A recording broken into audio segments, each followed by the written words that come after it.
Okay, welcome back to the podcast. This is episode number 159 with my guest, Mecca Rose DeSelectress. Mecca is a DJ. She lives down in Florida, and I met Mecca through a live online DJ show called Soca Passion Live. It was being guest hosted by our mutual friend, Sheldon Hoyt. And we spoke a bit about race on that podcast, and I invited her on mine to talk about sort of what's going on right now. And she has a fascinating story. And I'm really glad that we met there. I would consider Mecca a new friend, and I can't wait to chat with her soon. So I hope you enjoy this conversation. I hope it gives you another insight into what's going on, and we'll talk to you soon. Okay, without further ado, this is Mecca Rose DeSelectress. Take care. Bye. Well, Mecca, I appreciate you doing this. We met on, just for the record, we're all locked in because of COVID-19, or have been for the last 3 months. And my MO in life is, regardless of how I feel about somebody or what I know, I'd like to meet them in person. That's like always my base introduction level if I can. But we met because of COVID. Sheldon Hoyt was a guest host on a show called Soca Passion Live. And he and I had done a podcast prior to that.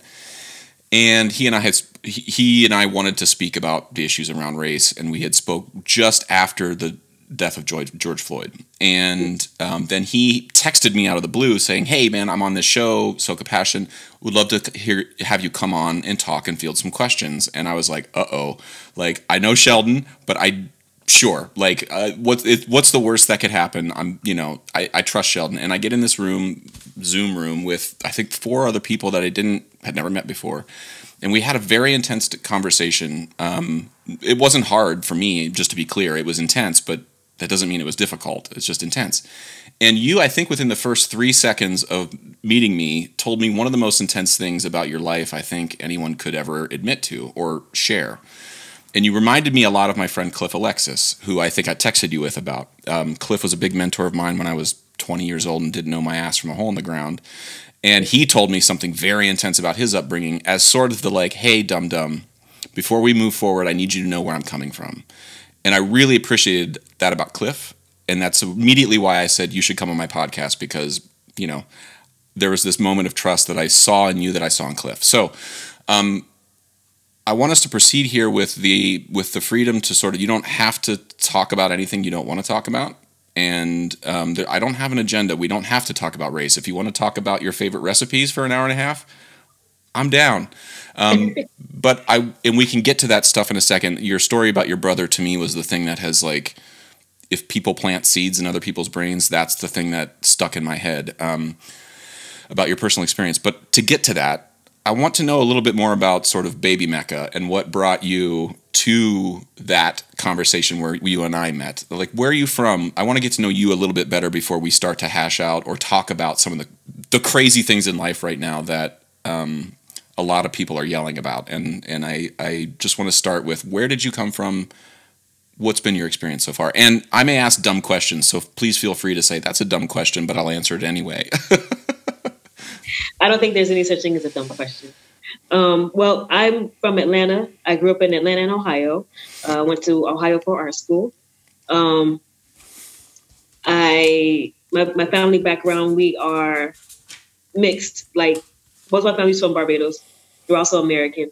As far as like race, we're white, Black, Native American, and Japanese, actually, believe it or not. My grandfather is half Japanese, Japanese and Black. I grew up mostly in Georgia.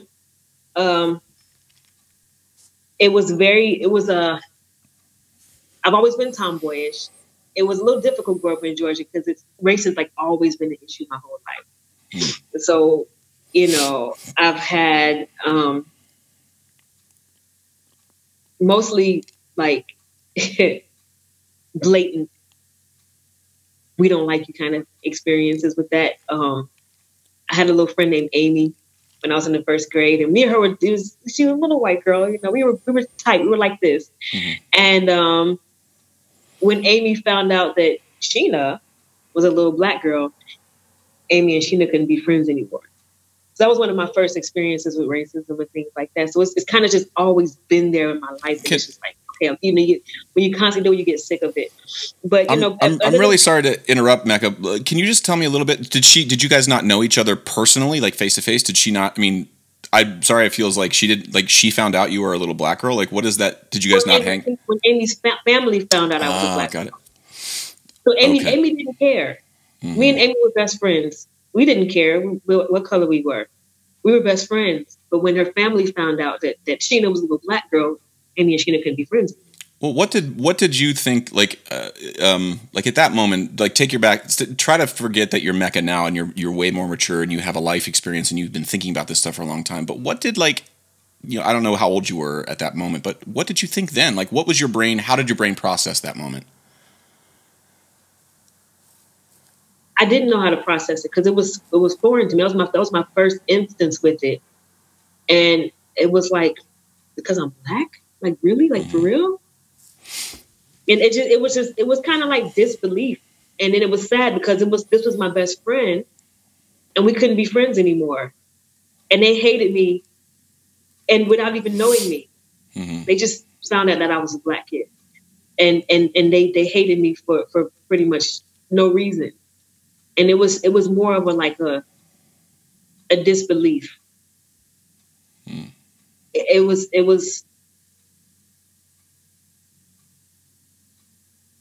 the first experience like that. And at that time as a kid, innocent kid, you can't wrap your mind around it. Like you hate me just because of my skin color. Like it's hard to wrap your mind around. So that was the first instance. I mean, it happened every so often growing up, but outside of that, I had a great childhood. I grew up with both my parents in the home. My parents are still married. They've been married for 40-something years. Your parents are unicorns just in the world in general. Forget black or white or anything. Like nobody makes it to 47 years. Yeah, like 40 something. I think it'll be I think it'll be 40 years this year. 40 years, wow. If I'm not mistaken, close to it. But they're still married, still going strong. They're still in Georgia. What do they do for a living? My father, he's always done construction. A lot of buildings in downtown Atlanta, he helped build up. From the time I was small, he's always done construction. He's done maintenance. I think he does maintenance now. My mom, she has 3 degrees. I don't know what she's doing with them right now, but she has 3 different degrees. She's normally a housewife. So we grew up in a very traditional home where my father went and worked and my mother was the homemaker. And she worked when she had to or wanted to. But we grew up in just a very, very normal household, you know. There was nothing really out of the ordinary. And how many brothers and sisters did you have? Well, my parents together have 5 girls. Okay. My father has many kids. He has from previous marriages. And what did he do in a former life that cursed him with 5 girls in the last marriage? He did something. I don't know. He did. I know he did something. Whatever he did, he earned that. I imagine by the 3rd child, he was like, okay, maybe the next one. And then the 4th one, he's like, okay, this is it if the 5th one isn't. That's exactly what happened. It's after the 3rd one, okay, maybe the next one. After the 4th one was a girl. Okay, let's try one more time. 5th one, he's like, okay, that's it.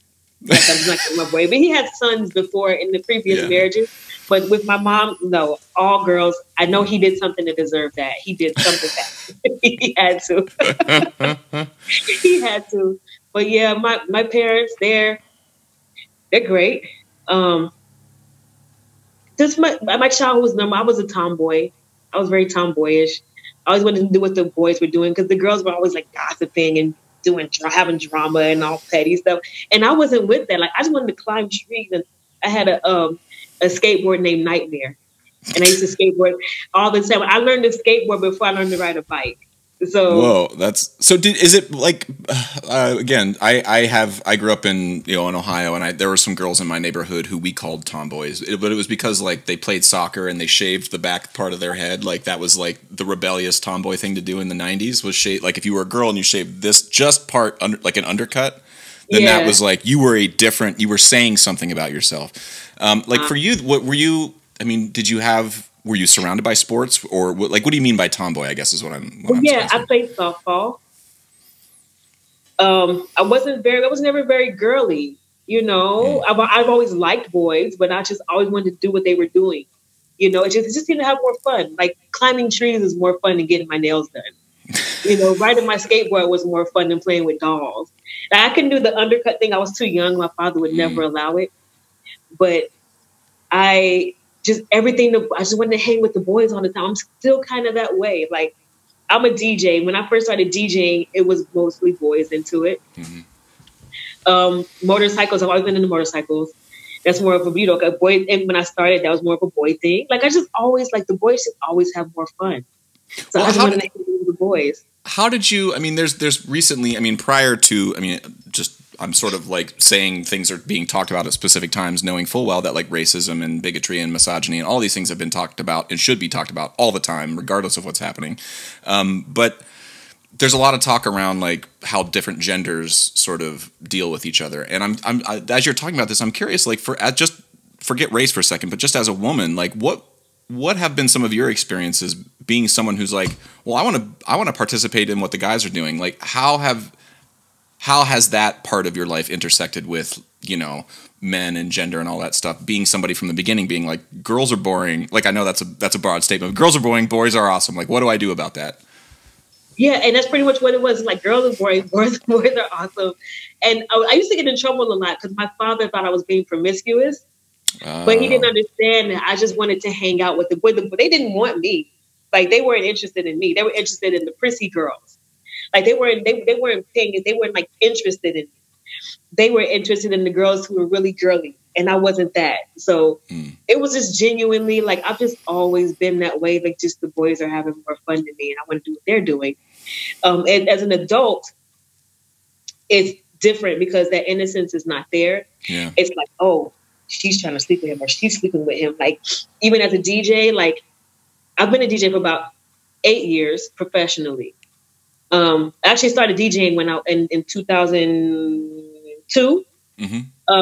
As I was a techno DJ, believe it or not. I did it on vinyls. I had a neighbor and he was a techno DJ. He taught me. I didn't have a DJ name or anything.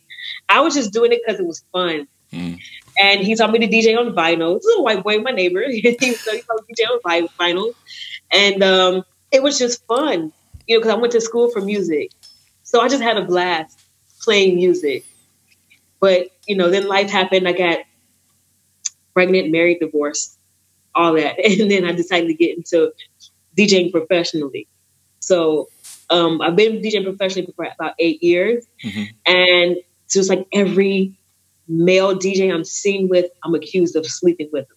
Oh, yeah. Like every single one. It doesn't matter who. So that's how it translates now from being a kid.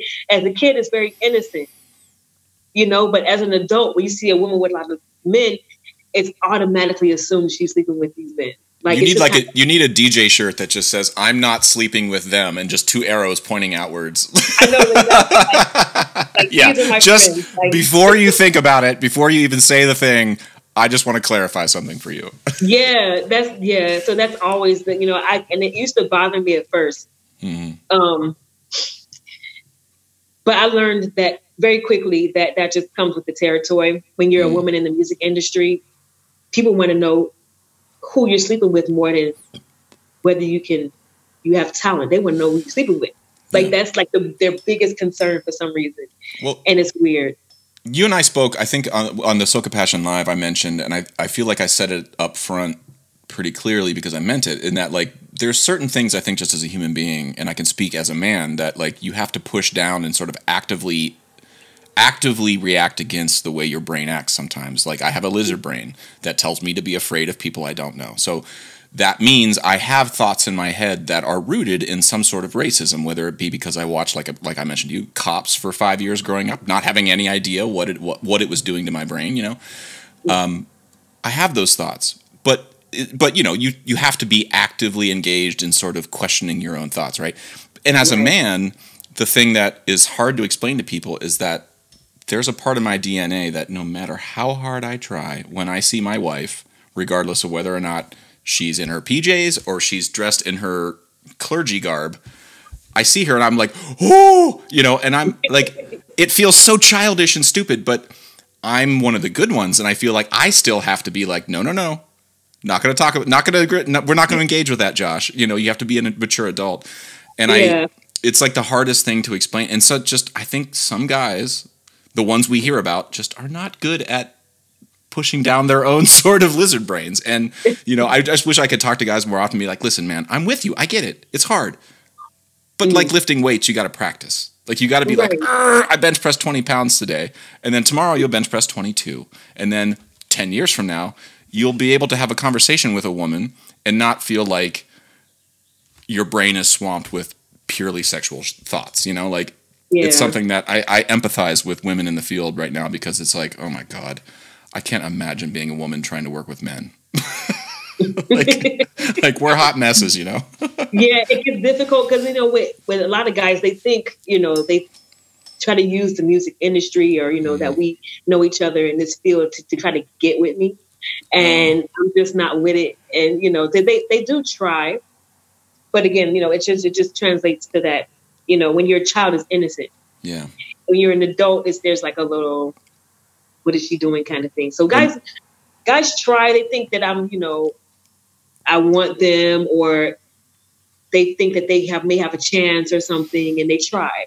Or people see me and they automatically assume, oh, she's doing. And so there's that. I mean, that's, again, it comes with the territory, I guess.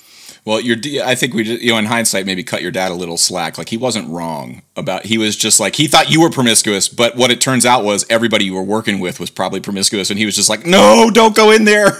Yeah. He thought it was me. And I didn't understand it as a kid. Mm-hmm. As an adult and as a mother, I understand it. Mm-hmm. Yeah. So I get it now. But, you know, when you're a kid, you're just like, oh, you just want to, And so as an adult now, I completely understand.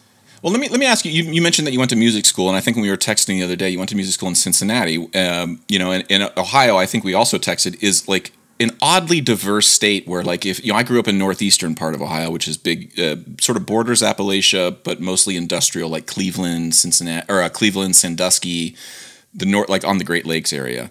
Cincinnati is like a different country. Like it's not even the same as like Cleveland, and again, like I say that just like I heard my brother lived there for 2 years or something. But for you, like what you went to school there? What was your experience like going to school? What were you studying in Cincinnati? I went to school for creative performing arts. I was studying. My major was vocal music. I used to sing. My minor was dance, and then I had a second minor, which was art. Because I used to be able to draw. So I went there for a couple years. It was very much, you remember the movie Fame? Mm-hmm. That art school in New York, it was pretty much like based around that. That was pretty much the vibe for the most part. You know, it was like, you know, a little dialed, I mean, it's dialed down, of course, but you walk through the halls and you see people drawing and dancing and singing. You see people doing ballet and, you know, we did performances, you know, for each other and on the stage. And it was such a great experience for me. I loved every minute of it. That was when I got into African dance. I was about 16. What was the racial makeup of the school? It was mostly white. Okay, all right. Yeah, mostly white. You rarely see black kids at that school. Okay. At that time, anyway. But it was just great. I loved it. I didn't get to graduate from it because I got hit by a car and I wasn't able to finish. Graduate from there. I graduated from a different school because to go to that school, you have to be able to do your major and your minor, and I couldn't. So because you got hit by a car. Yeah, I missed a lot of school, so I got put into a regular school to graduate from. What? So when you were hit by a car, like you were, I mean, obviously, I'm assuming you were hurt pretty badly, right? Yeah. I was crossing my mom. I got home from school, and my mom was like, "Go across the street and get to the store, get some peas and carrots." And I went across the street to get some peas and carrots. I was tired, trying to hurry up. And the stoplight, the light was green, but one of the lanes was standing still and the other lane was, so 4 lanes, 2 was clear. These 2, one was standing still, the other was cleared. Mm-hmm. So I just went for it. And the lady, she came from behind another car to speed up and try to catch the light. She didn't see me. I didn't see her. She hit me. I don't remember. I just know what they told me. They said she hit me on my right side. My head went through the windshield and shattered her whole front glass, and then I rolled off and hit the ground. And I just remember waking up in the ambulance with a hickey on the back of my head about that big, about the size of a baseball. Pain was a lot. I passed out. Woke up again in the hospital. There was a chaplain standing over me because everybody thought I died. And I went home, couldn't walk. Turned out I messed up my leg, and I had to have surgery. I had to put 4 screws in my knee to hold it together. There's still I needed to hold my knee together, and that changed my whole life because I was going to the art school to get a scholarship for dance so I can travel the world as a dancer. You know, I did ballet, tap, jazz, modern, all classical dances. I started doing African dance in that school, and that changed the course of my life. Because if I hadn't got hit by the car, I would probably be in Paris somewhere right now, like performing, you know. But that whole experience changed my entire life. And I like to be optimistic and believe everything happens for a reason. So I like to think that maybe it wasn't my destiny to be this big famous dancer. Maybe I'm where I'm supposed to be. Well, speaking of like where you should be, like what is it you do now for a living? And then I want to sort of get into the stuff that we spoke a little bit about on the Soca Passion Live. But like what do you do now for a living, and sort of where are your hobbies and interests at right now? Well, right now I have 2 jobs. During the day, I work at a resort on the beach, on Hollywood Beach. Okay. Doing whatever they ask me to, pretty much front desk, receiving them, anything they ask me to. So I do that. And then at night, I'm a radio personality on WZOP, WCPP 92.7 FM, 96.1 FM. That's in the evenings. I DJ on the weekend. I have a hair and skincare line I'm working on, trying to get it launched because I've been working on it since like 2012 because I learned how to make soaps and stuff like that when I was in about 2002.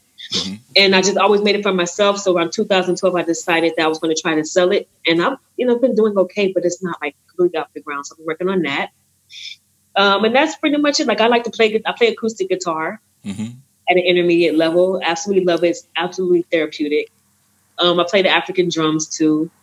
And I like to do anything fun and anything new. Well, in your DJ set, I think your DJing stuff. I mean, you mentioned that a few times, and your DJing thing. I mean, maybe I'm misreading here. Is sort of what bumped you into Sheldon and that crew. Am I misreading that? No, you're right. You're right because me and Sheldon are both on Soca Passion Live, which is the internet radio station. I think Sheldon been on it longer than me. I've been on it about 2 years, and that's how me and Sheldon crossed paths. Okay. And, and as I mentioned, I had crossed paths with Sheldon in 2015 through the Steel Band world. And our conversation, I'm not going to do the synopsis of it here, but if folks want to check it out, it's all posted on Sheldon's thing on live, and then I posted it on my channels as well. The conversation where you and I met for the first time was specifically focused on race and was really recent after the murder of George Floyd. And, again, like I don't even know where to begin the conversation about this stuff, and I'm grateful that you're even willing to even entertain this with me. But I wanted to sort of talk a little bit specifically about your experience with your interactions with the police. I have former family members who were in law enforcement. I have many friends in the pan world. There's one of my good friends in Trinidad is a cop in Trinidad. But the truth is, there are just some things that I'll never understand, and there's many opinions as to why. Like it's my fault I don't understand. There's all these things, but there are also things that I just never know what it's like to be pulled over and be terrified. The reason is because I've never been pulled over and made to feel terrified. Like that's just a true data point. Like it's not my fault I've never been made to feel fear. It's just true. Like it's just true. And I don't understand what that feels. I have anxiety when I get pulled over. Don't get me wrong, but my anxiety is like, I don't want to have a point on my license. I don't want to have to go to court because it might interfere with my work. Like there's all the things that cause my anxiety, right? But those are not the same anxieties that you have when you get pulled over. And I'm curious, before we get into stuff with your brother, like I don't know how to talk about those differences in experiences between two people, but I'm just curious if you're willing to talk about that with me. I've told you my tiny experience in getting pulled over, which is minuscule. But for you, what has been your experience? And again, I don't need you to speak. I'm not asking you to speak for anyone but yourself. Because you can't speak for anybody else other than yourself. What has been your experience interfacing with your personal experience interfacing with the police? And then I want to sort of get into talking about your brother from that point.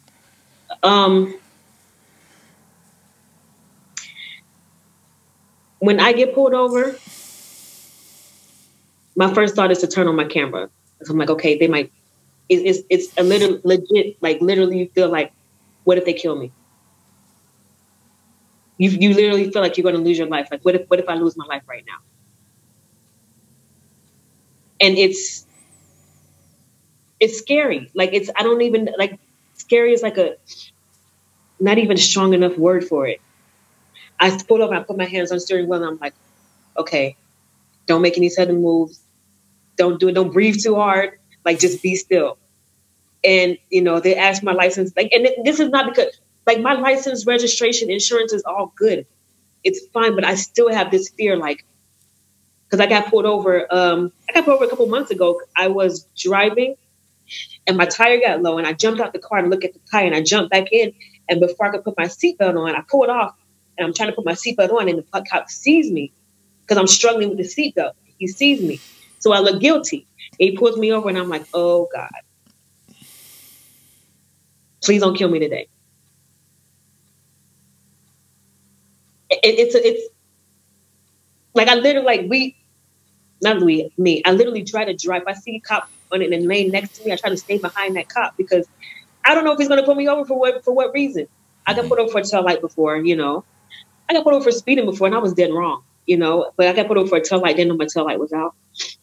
And every time you're just like, am I going to die today? Please tell me the day I die. Because you just automatically assume, like, for instance, I have a niece, and when she was like 4 or 5 years old. I think I might have been like 16 years old. An ambulance flew past the apartment. She hears the sirens and she goes, "Oh shit, the police," and hides under the bed. She was only like 5 years old. This is a genuine fear. Like, children even see this. Like, children see the police. And this, I'm not saying it's the police, I'm not trying to like blame the police for everything. But this is just the experience we have. Like, it's that fear is there. Like, she literally at 5 years old, oh shit. And cause I didn't even know, oh shit, the police ducks under the bed. And we're like, Kayla, like, it's a genuine fear that's there. Cause it's like, that if they kill you, they're not going to see any consequences. Like, they're going to get away with it. They can just, like, they know that they can just kill you and like, they know it. Well, there's a thing. I think I learned the word. I can't remember the word actually now that I'm bringing it up, but it's something about some sort of immunity that cops are given by the courts because of their job. That kind of no matter what happens, there is an extra level of immunity that none of us have. If I went out and strangled somebody in the streets, I don't have the same immunity that Derek Chauvin had in Minnesota. Like, just as a base default, regardless of whether anybody videotaped it or anything. I just have less protection than a cop does, right? And that seems to me like, again, I'm not a cop. I don't know what it's like to be a cop. Just like I don't know what it's like to be black. I have no idea what it's like to run towards danger when it happens. Like, that's not my instinct is to run the other way, Mecca. I don't know about you, but when danger happens, you're going to see my ass and my elbows and my legs kicking the other way. But like, that extra bit of accountability absolves officers and anybody, whether you're giving someone a ticket for, an emissions check thing. Like I mentioned, I think on that podcast, it's like that cop is like, sorry, the ticket's already being written, and he just walked away. And I'm like, whoa. Like, if you're willing to absolve yourself of this tiny bit of accountability, what are you going to do when somebody's selling loose cigarettes on Staten Island? Mm-hmm. Like, it's pretty clear actually what you're going to do, Well, yeah. And that's the thing. Cause we, black people, even as children, we feel like we're targeted because we pretty much are targeted. And there's this like stigma that we're so violent and we're so aggressive and we're so, we have these things on us, these stereotypes that are not necessarily true. Not saying that there are violent Black people, there are aggressive Black people, but that's the exception and not the rule. Yeah, well, Dylan Roof is also an exception to the white rule. They also took him to McDonald's on the way to the police station. Yeah, you see what I mean. Like white people can do horrible things too. It's just that this guy prayed with people and shot them at point blank range, and they got him lunch on the way to the police station. Right. Now, maybe that's the way we should treat every criminal.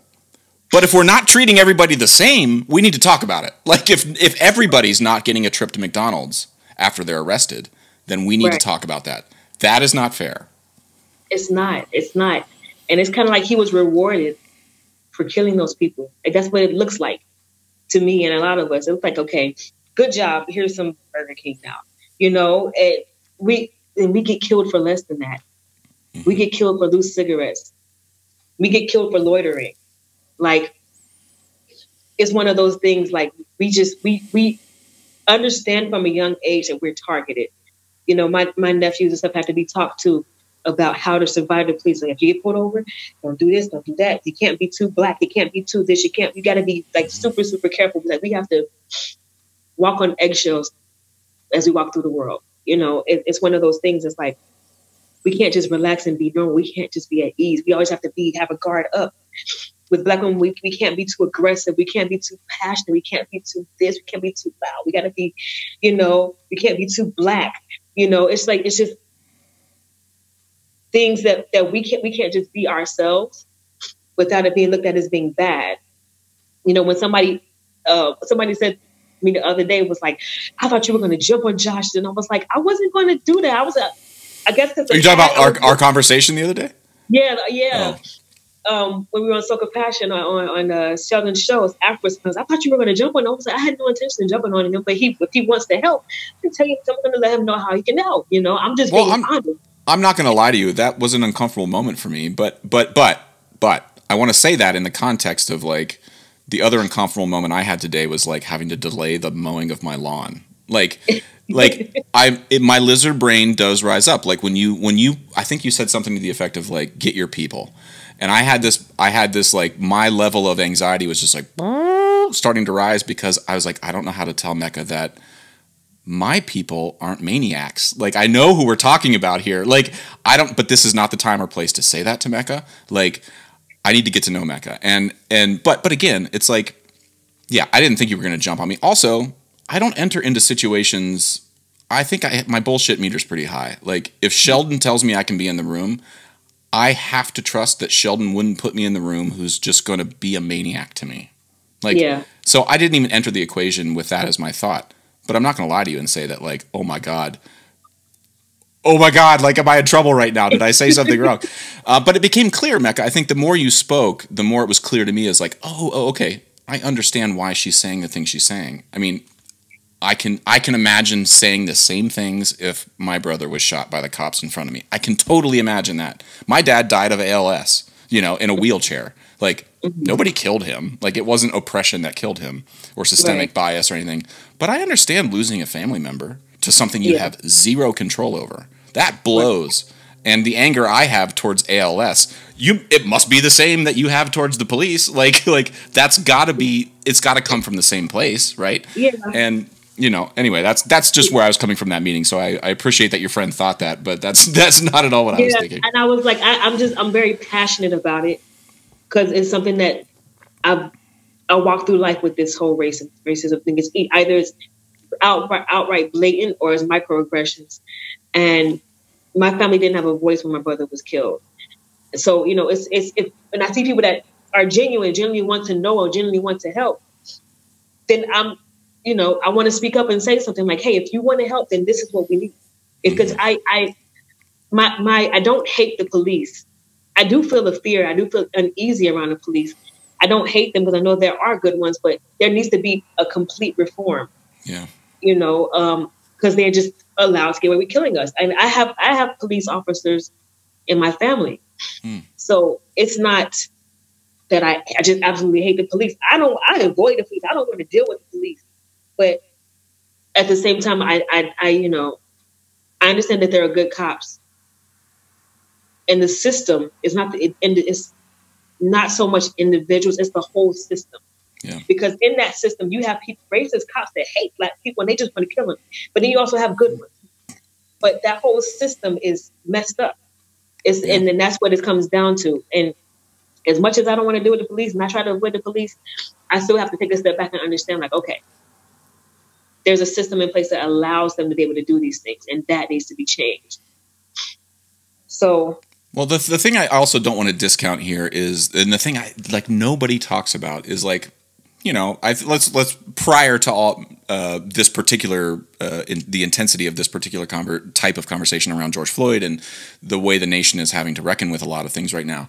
You know, you talk about genetics, right? Like, my family is riddled with alcoholism and cancer and nervous disorders. Like, I'm going to be shaken in a leaf in some hospital bed drinking alcohol, probably, Mecca. That's the way every man in my family has died for the last 300 years. Oh God. We're Irish, we're Welsh, like I've got all the genetic baggage that to sort of wither away and die of alcoholism. But that stuff is the same, like, genetic fear and trauma is passed down too. Mm-hmm. And when we talk about things like, oh, why are Black people afraid of the police? It's like, okay, well, let's stop for a second. If alcoholism can be passed down genetically, so can an imprinted fear of an authoritative body. And when hundreds of years ago, starting well before the United States was a country, slavery started this sort of fingerprint of fear that a population had to deal with.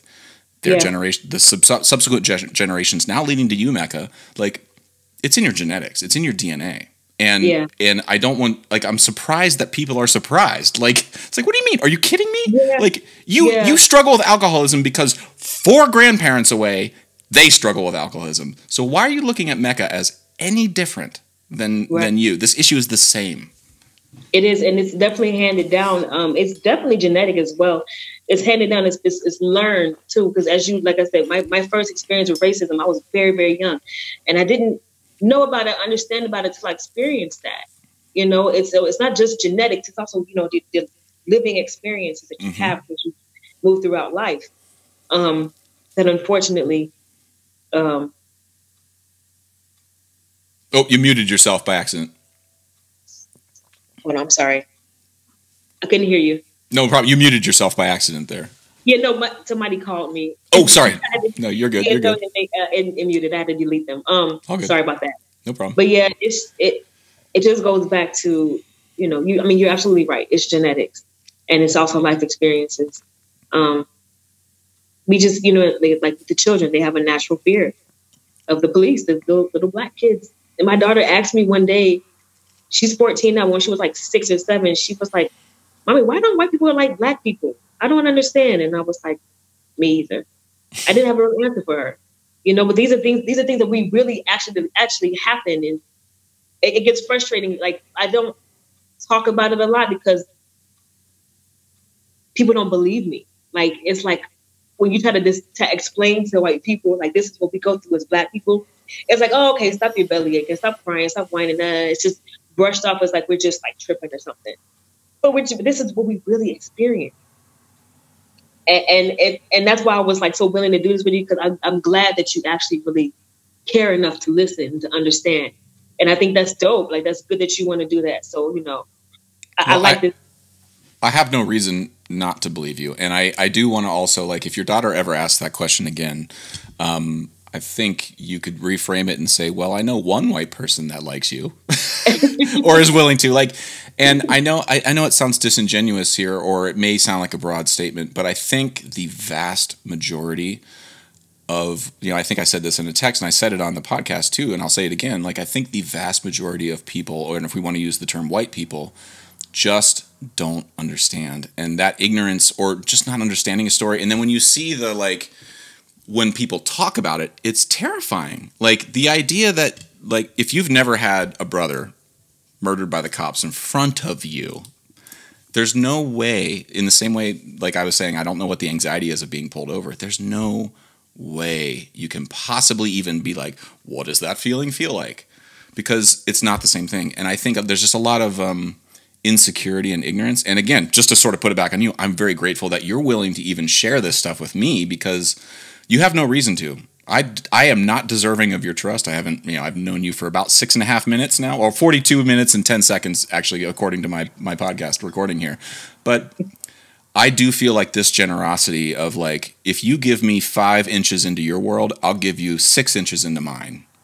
Like, and maybe that's my little, like, Josh to Mecca, that's our reparations that we're going to talk about. Like, I'll give you 6 inches if you give me 5, and then I'll give you, like, again, that's a horrible word. I'm not expressing this properly, but I do feel like this generosity we're giving each other it's a long-term view. We're not maybe going to see results in society by like July, but I do feel like you and I now see each other way differently than we did coming into the podcast. So I'm grateful for that.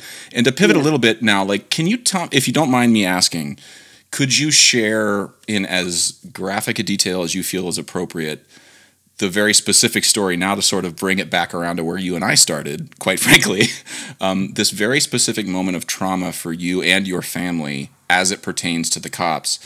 You lost your brother in a shooting, and if you'd be up for it, I'd be willing for you to share your story again in as graphic a detail. It's your story. You tell it as you see fit. Okay?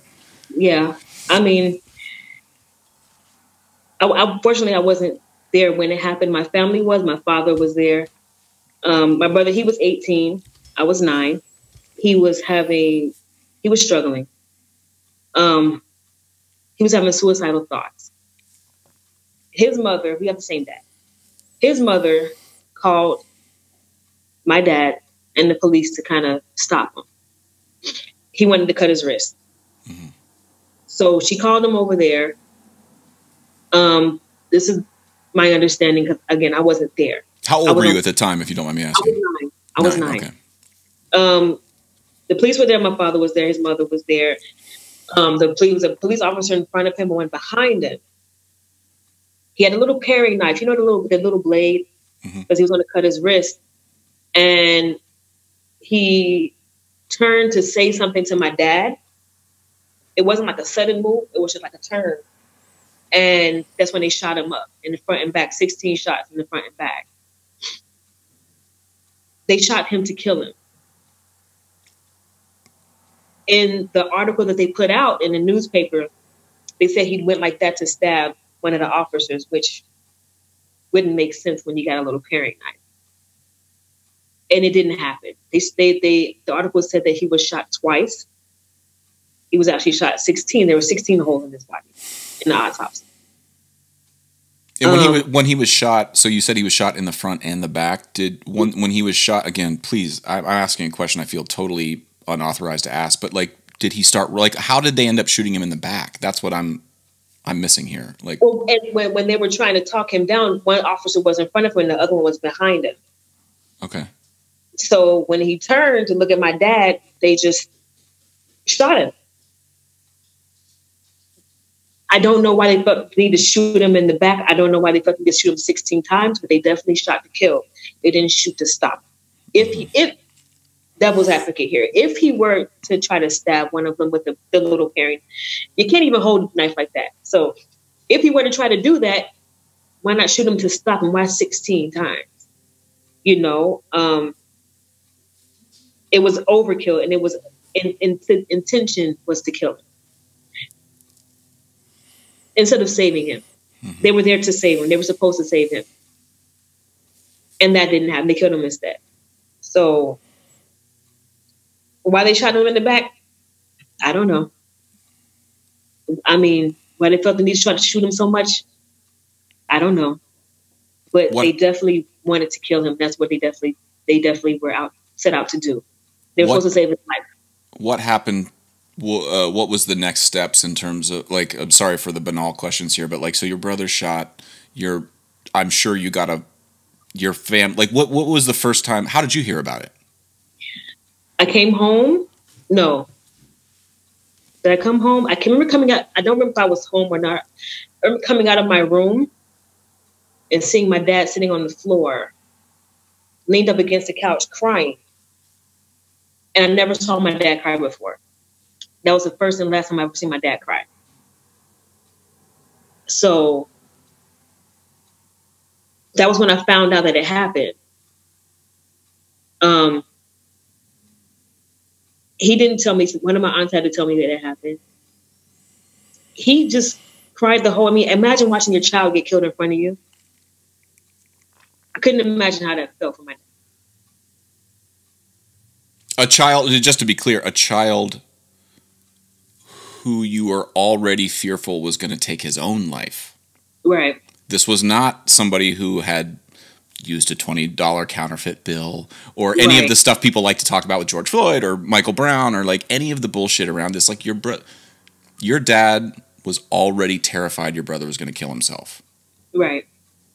And so then the idea that it actually, the end result, the death happened, but not in the way your dad ever could have imagined, or your brother, quite frankly. I mean, not to say they never thought about that, but like, when I talk about trauma, that's what I mean. Like that shit, if the trauma of my dad dying of ALS ripples through my life and causes me the crippling anxiety I've had, then we absolutely have to understand that this particular aggressive type of trauma, proactive trauma, like ALS is a passive trauma. Like my dad, there's nothing you can do about it. It just happens or it doesn't. This is somebody actively engaged in this, whether their intention was to set out to kill your brother in the beginning or not. That's what happened. And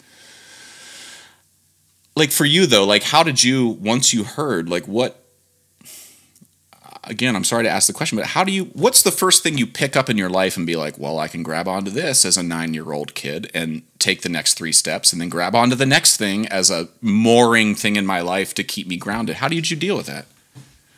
I don't know. You just, you cry it out and you cry and you cry and you cry until you can't cry anymore.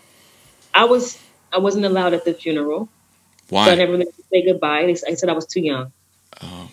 Because I was 9 at the time. So they said I was too young, so we weren't allowed at the funeral. So I never got to say goodbye, and I didn't get to experience my brother. We had a 9-year age difference, and I don't feel that I really got. And I was robbed of the chance to experience him, to grow up with him, to do things with him, like brother and sister thing. I was robbed of that. So as a 9-year-old. I mean, I don't know how I dealt with it. You just deal with it. You just do it. There's no like blueprint or layout for you. Just do it. And it's a hard lesson to learn at 9 years old about death and about the system and why, these cops afterwards, there was no justice. The cops that killed him got death duty, paid suspension, and then they were back on the streets. So there was no repercussions, and that's something you learn this at a young. No child should have to go through those things. No child should have to learn about death that way by losing their sibling. No child should have to learn, hey, this world is unfair. This is what you're gonna. This is life. This world is unfair at that age. That's too young of a lesson to learn. Well, I'm not arguing with you here, but it's too. I mean, I don't think it's fair to say to anybody that the world is fair. Unfortunately, but to agree with you, like to show a young child that the world is unfair in that specific way. Yeah. I'm sorry. There's just way better ways to tell people that the world is unfair. To teach a student, to teach a child, to teach an adult. It's like, of course the world's not fair. The world, that's not its job. It's just the way it is. And we as human beings have to strive. But to show a 9-year-old, like, hey, I'm going to teach you that the world's not fair, and I'm going to take your brother as the way to teach you. Like, that's not fair. Like, you talk about, like, that is proof that the world is not fair, is that you as a 9-year-old, me as a 9-year-old, Mecca, I was playing Little League Baseball, running around like a silly goose, playing hide and seek with my friends in a cornfield. Like, I never had to deal with that. I mean, it's not my town's fault. I mean, I don't blame. I mean, it's just the way it was. But like the idea that I just think it's true that you had to learn about the world being unfair in a way that I never had to. And I wish my friends and family could sort of think of things slightly nuanced in that way to try to understand your side of the equation a step better, you know? Yeah, yeah. And, you know, we didn't have a voice at that time. And you talk about these things and it's just like, oh, it's brushed off. And it's like, no, this is real. This happened. So, I mean, what can I ask you? At what point did you realize that, like, racially, that there was a division, I'll say, for lack of a better word, that there was an unfairness racially? At what point did you realize that? Like, what age, what point in life, or what did it for you? Well, I would say the first time where I felt any like, I think, you know, you go through, I'll say for me, I went through life and I grew up in a very small town. I like to think of class and race as something that is intertwined in a very specific way that people don't talk about much. Like, I think when people, like, I grew up in a town where the type of white person was middle to very lower middle class to poor. So, like, that class of white people, the way they were treated, like, it's a messier thing than saying white or black, right? So I was aware of things. Like, I saw there was literally train tracks on the other side of which lived the 8 black families in my town. Literally, like, there were train tracks. Like, that's not a new thing, right? That happens in all sorts of towns. Right. There was, but that's it. It was a very small black community in my town. Very high Italian. We had a lot of Italian mafia in the early 1900s. A lot of, like, there was a brothel in my town that eventually, like, was a pizza shop I ate at. But my mom was like, "Yeah, that was run by the Italian mob pre-World War I." You know, like totally nuts. For me, though, it was like I saw those things. I didn't understand them. I didn't see the 8 black kids in my school as inequality. It was just like, well, there's one Jew. There's, you know, there's 8 black kids. There's, you know, and then there's the rest of us. Like, it was never presented to me as a, like, proof of a system, right? Where I first experienced it was in Trinidad, actually. I went as an undergrad at the University of Akron. I saved up my money playing pan gigs at random, you know, luau's and bat mitzvahs and whoever else would have a party at the University of Akron. There was dumb 19-year-old Josh, like, playing calypsos and stuff at their backyard pool parties. And at the time, not aware that I was making my living off of an instrument and a culture that was way more complicated than I just could ever imagine at the time.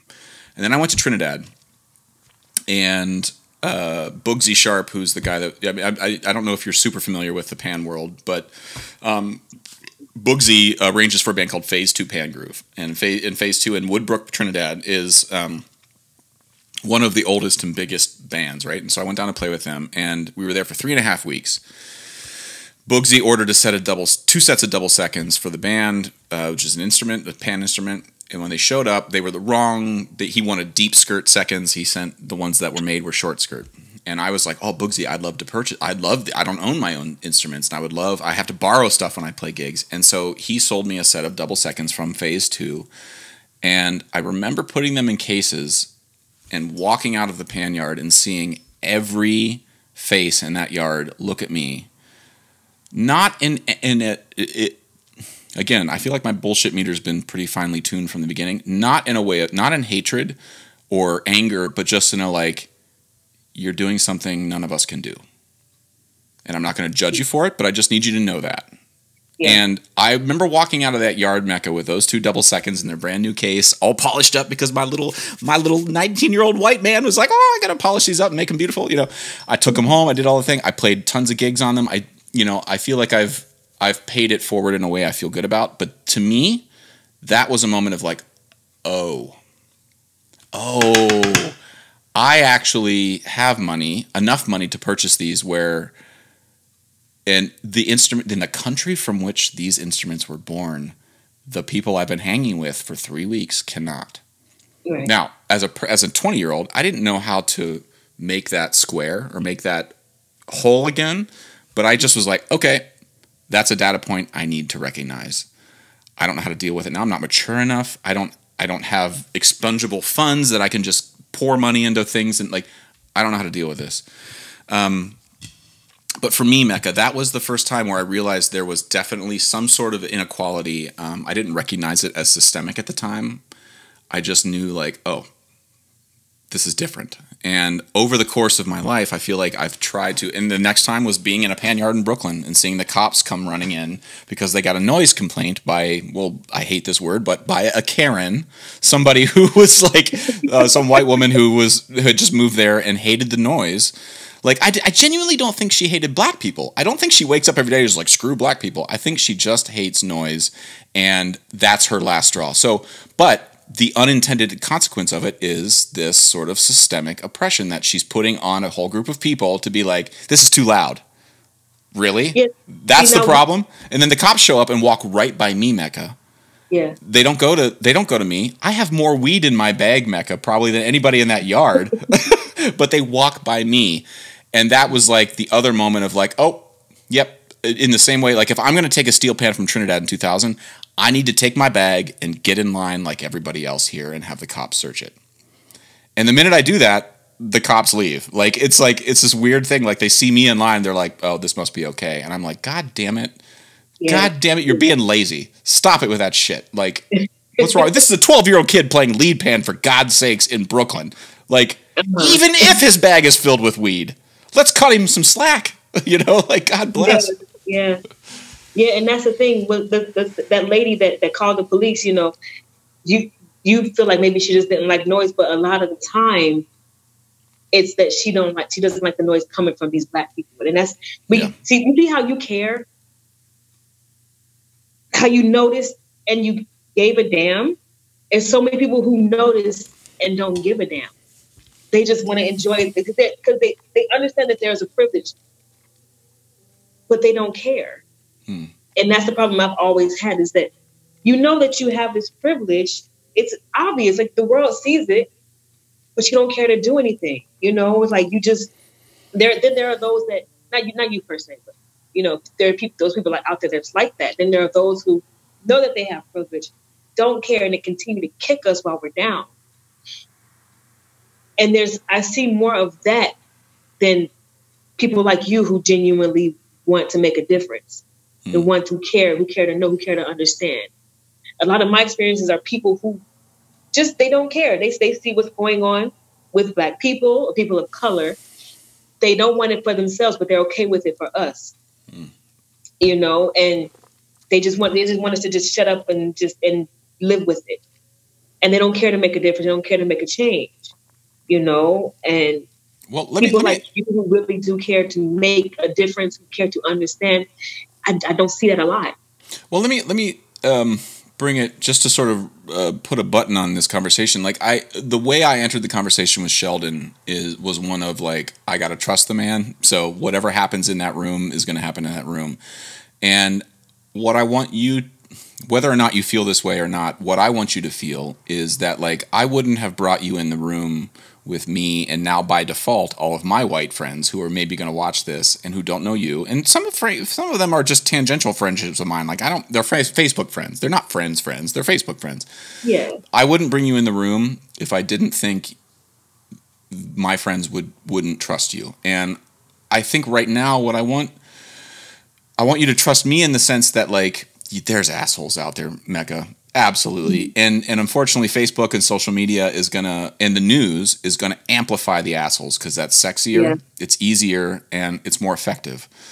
But I want you to, I want you to trust me here. And it doesn't have to happen right now. It can happen 3 weeks from now when you're back on the podcast because we're old friends. But like, I want you to trust me in the sense that I feel like in this room that I've invited you into, most people they've never been to a black neighborhood. They've never been to a black barbershop. They don't even know what a hair weave is. They have no idea what, as far as like Trinidadian stuff is concerned, what the word horn means. They don't know they don't know what curry barbecue fundraisers are for steel bands. They don't understand. And it's not an active like avoidance of black culture and they hate. It's an ignorance. And then because of the tenor of society right now and the way people are talking, there's a fear of like, if I say the wrong thing, I'm going to get roasted or whatever.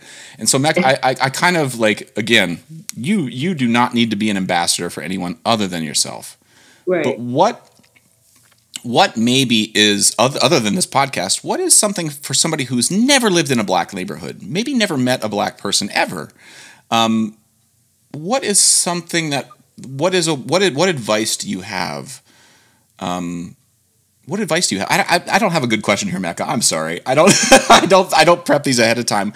I just know a lot of my friends just don't know, and their viewpoints are based on biases of their own. Maybe they had a bad interaction with a black person, and now they watch one episode of Cops, and they're like, you know what? That's right. Like, black people are this, and boom, they've made that connection, and that's it. How do you recommend folks untease that bias that they have? Well, it's all psychological, you know. I a lot of times I do feel like I need to be an ambassador because we need to speak up and have an understanding so we can change the direction of history, so history doesn't repeat itself. Mm-hmm. So I know I don't need to be an ambassador, but I feel like I have to be, because I don't want my grandchildren to go through what I've gone through. There needs to be an understanding, and I think it has to start with those people. They have to be open to learning, because a lot of times they see, and media plays a big part in this, because they see what goes on TV or what's promoted in TV. They show you all the bad stuff, but they don't show you. They'll show you the ghetto girls with the hair weaves and all the makeup and the butterfly lashes and all this. They ghetto and ratchet and period, boo, all that. They show you all that, right? They don't show you the normal ones. Those of us that are just normal and just chill and just, living our lives, and we're very docile and we just want to live, and we just want to walk through this earth comfortably, and we just want to raise our children and enjoy lives and not have to worry about, things like getting pulled over, being afraid of getting pulled over.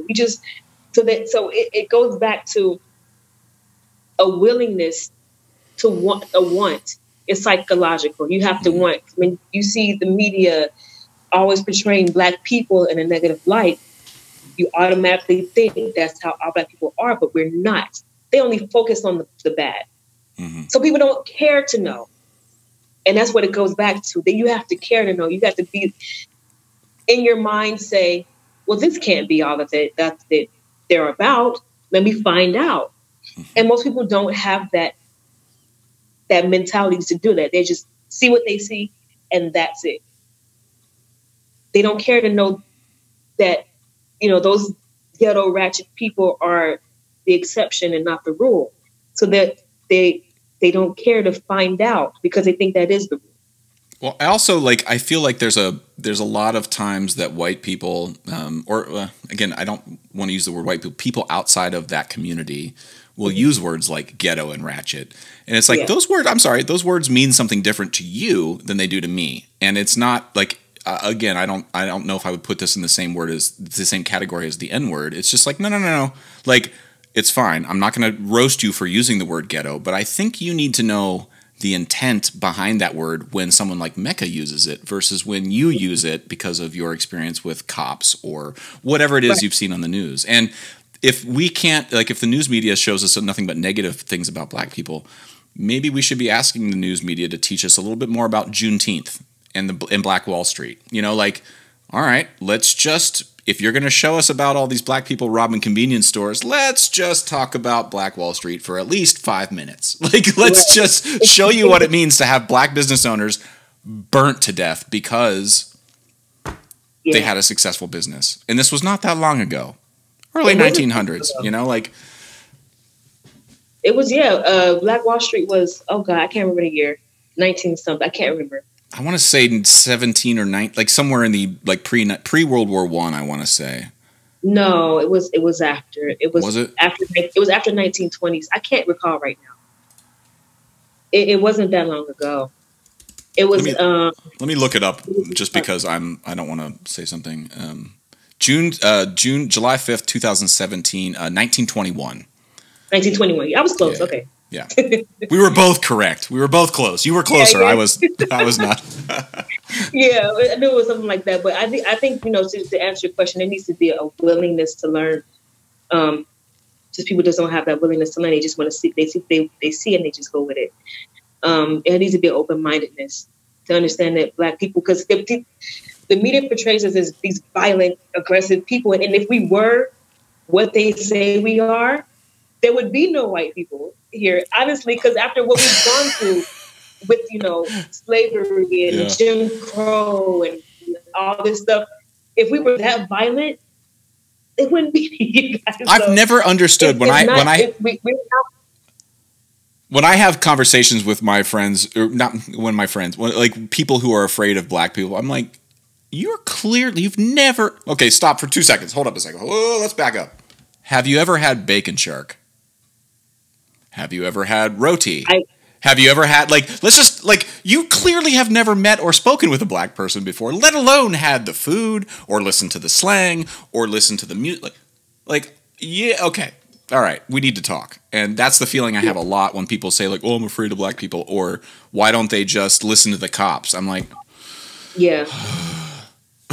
And I hate when people say, why don't they just listen? And listening to the cops still get us killed. We still get killed. That the gentleman that got pulled over, Philando Castile. Philando Castile. Yeah. He's a licensed gun carrier. He's telling the cop, yes, I do have, and he's complying, and he still got killed. Yeah, where's the NRA on that? That's the thing. The NRA was completely silent. Yeah.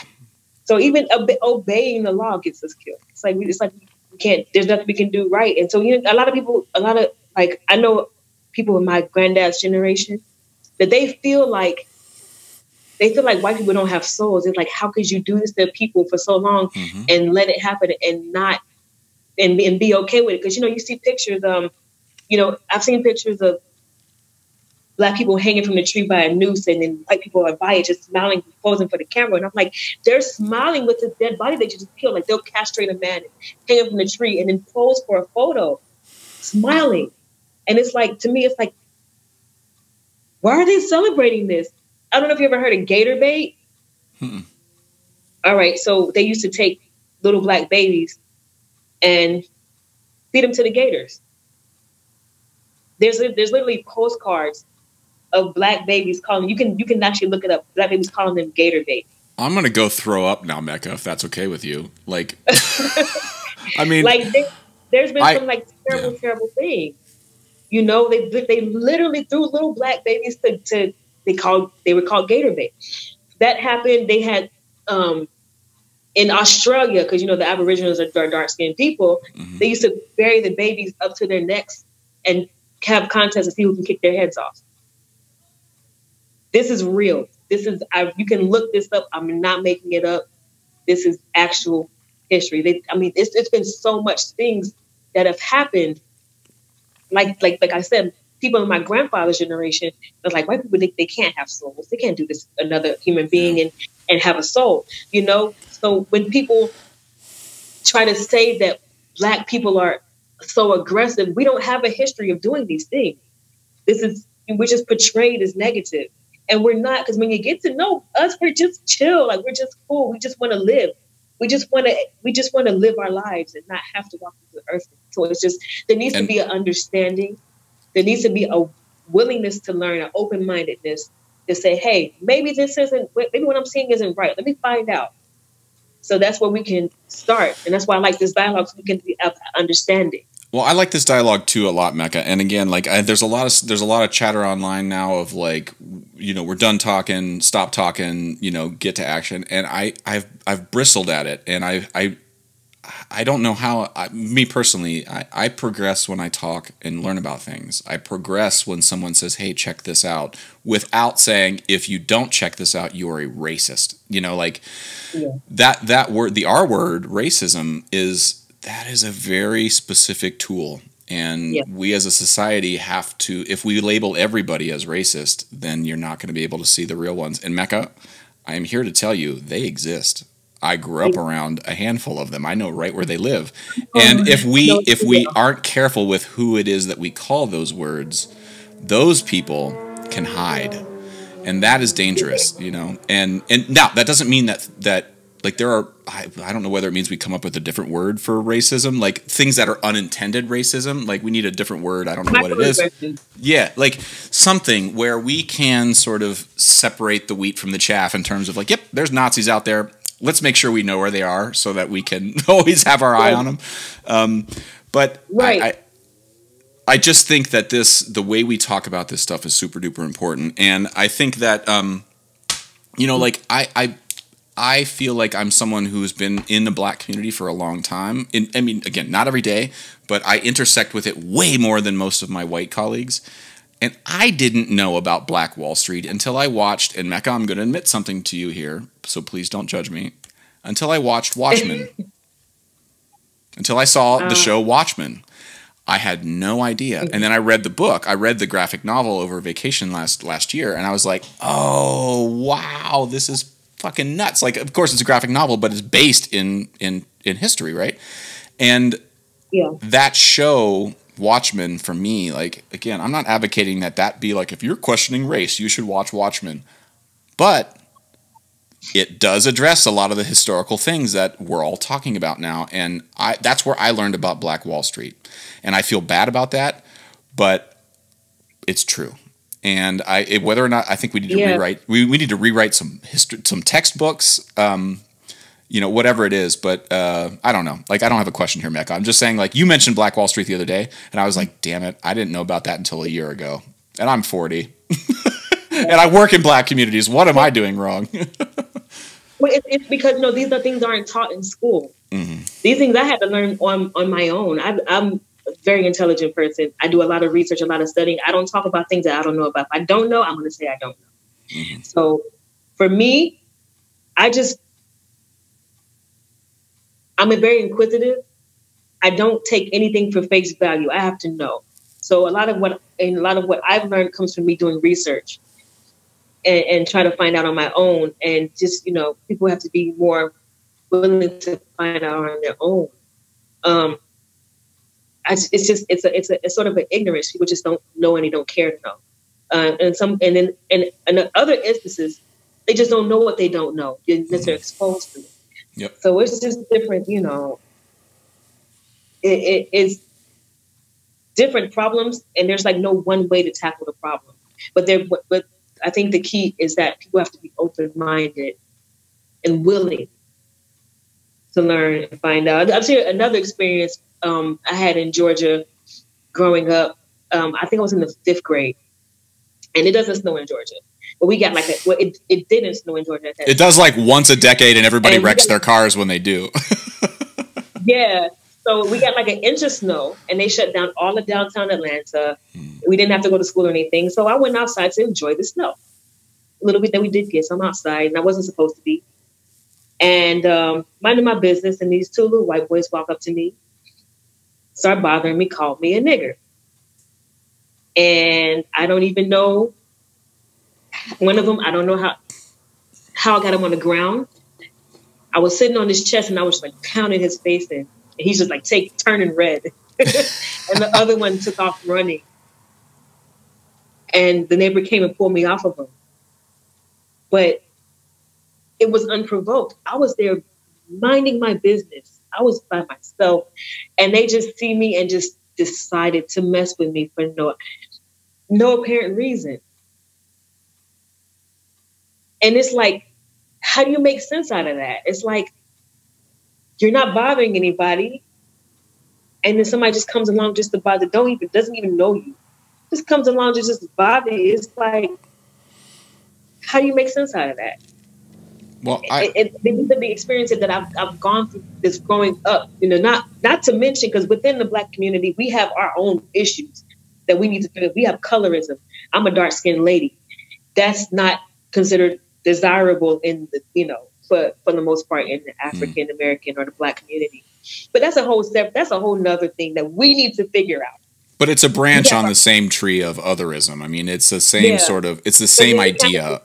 It goes back to, the Willie Lynch systems and stuff, and how the psychological work that they did to divide us. So that's a whole other thing. But I've dealt with a lot of mostly microaggressions, a lot of blatant racism going, especially in Georgia. You can drive down 75 and you'll see a big old Confederate flag. So this is always been real in my life, and nobody needs to grow up like that. That's not you know, and people, and that's where a lot of, when you do see those women, because, you know, there are bad people in every race, right? When you do see those bad Black people or those aggressive, you know, whatever, there's a reason why they're that way. And I'm not excusing it, but everybody's quick to laugh at them, but not to understand what made them that way. Mm-hmm. The things that we grow up with, the things we deal with as we walk through life makes them that way, or makes us the way we are. So when you see those people that are just, that don't know how to act and just act crazy and do all kind of, there's a reason for that. They don't even understand it themselves. Mm-hmm. So there just has to be a general understanding and a general respect for each other, each other's culture, and each other's walks through life. That I think how we can tackle this and get past it. Well, Mecca, I don't want to keep you too much longer here. I know you're a busy woman and you've got stuff to do. But first off, again, this is our first time chatting face to face like this. There's no way, first of all, that your story is going to be complete in an hour and 17 minutes. And there's no way anybody on my side of the equation who I feel needs to and wants to learn about this stuff is going to learn everything they need to know in an hour and 17 minutes. So I want you to know that the door is always open. This is a conversation, and I would love to, 40 years from now, be having you over to the house, and we're making dinner with each other and hanging out with Sheldon and Kendall and everybody. Like, I'd love for us to get to that point. I am in no hurry. Like, I know that stuff takes time. Just know the door is always open. If you want to talk, if you want to come on and yell, you want to call me Whitey for an hour and a half, I don't care. Like I'm here. I get it. And I know that your intentions are bigger picture. So just know the door's always open. Secondly, I want to thank you for your time and for sharing your story. As someone who has been through a tiny bit of therapy, I know how hard it is to say out loud. Maybe the privilege I have is that because of my upbringing, the courage it took me to talk about my dad's death maybe was a little less courageous than you talking about your brother's death. But we're just different branches of the same tree, and I'm grateful for that. I know how hard that is. I know how hard it was for me to talk about my dad, so I can imagine how hard it is for you. So thank you for that.